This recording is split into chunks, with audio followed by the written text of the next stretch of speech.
کیا فرماتی ہے آپ کی زوجہ محترمہ؟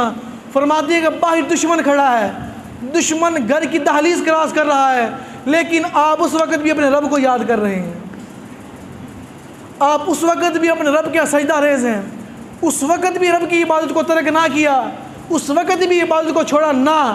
کون ہے؟ جن کو سرکار نے فرمایا عثمان فی الجنہ، جن کو سرکار جنت کا مرتبہ عطا فرما دیا، اور وہ آخری وقت بھی آیا، ادھر سے ادھر نہ ہوئے، ٹس سے مس نہ ہوئے، اس وقت بھی رب کی بارگاہ کے اندر حاضر ہے۔ پتہ ہے ان کو، پتہ ہے ان کو، کیا پتہ ہے؟ یہ پتہ ہے جو اصلی در ہے، جو اصلی گھر ہے وہ یہی ہے، وہ یہی بارگاہ ہے۔ اس نے کہا تھا نا کہ جدھر مرضی چلے جائیں، جہاں پر مرضی چل جائیں، لیکن جو اپنے مالکوں سے غداری کرتا ہے وہ کسی در کا نہیں رہتا، وہ کسی در کا نہیں رہتا۔ جو ایک در چھوڑ کر جو کئی دروں پر جاتا ہے وہ ایک در کا نہیں بلکہ وہ در بدر ہوتا ہے۔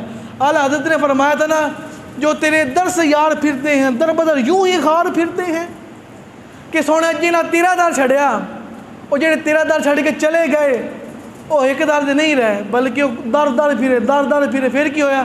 پھر انہوں نے ہر پس توڑ ہوئی، یک در رہ جائیں، ایک در رہ جائیں۔ اسی کے اندر بھلائی ہے، اسی کے اندر بہتری ہے۔